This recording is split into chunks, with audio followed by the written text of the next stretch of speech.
మీకు మళ్ళీ ఆహ్వానించి మీకు తెలియజేస్తాను. అది మీ ద్వారా మీరు పరిశ్రమకి తెలియజేసి అందరూ ఆమోదయోగ్యం అని అనుకున్న తర్వాత దాన్ని మేము బయటికి జీవోగా ఇస్తామని అన్న పెద్ద మాట అన్నారు ఆయన. దానికి ఆయన పునరాలోచిస్తున్నారు.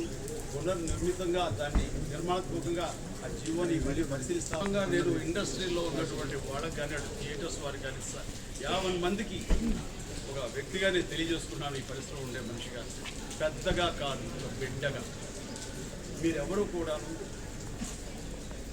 అనవసరంగా మీరు అప్రహెన్షన్స్ తోటి ఆందోళనతో ఎవరు నిర్ణయాలు తీసుకుంటారన్న భరోసా నమ్మకం నాకు ఉంది.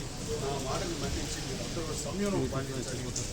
నో టైం, వారమా ఇంకో 10 రోజుల ఈ నెల లోపల మనకి జీవో అందరికి ఆమోదమైన జీవో వస్తుందని ఆశాభావం వ్యక్తం చేస్తున్నాను.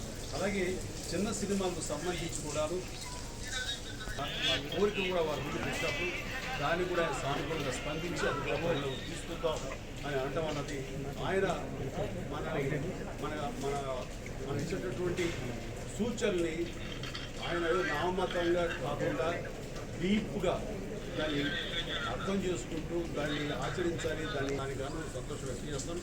ఇప్పుడు ఈ యొక్క డిస్కషన్ ఏం జరిగింది ఏంటనేది ఇన్ డీటెయిల్ నేను పరిశ్రమలోని ఇద్దరు వారు ఛాంబర్లో కానీ ఛాంబర్ నుంచి వాళ్ళతో ఒక సమావేశం ఏర్పాటు చేసుకుని వాళ్ళు దీనికి మీరి నేను చెప్పిన దాన్ని మీరు ఏమైనా సూచనలు ఇస్తే కనుక అది కూడా మరి విత్ నో టైం నేను కలుస్తాను. మనం ఈసారి ఎక్కడ కలుద్దామంటే ఎందుకన్నా మీరు ఎప్పుడు సరే భోజనానికే కలుద్దాం అన్నారు. దానికి అంత ఆప్యాయంగా సొంత మనుషులు ఆయన చూస్తున్నందుకు నాకు మరొకసారి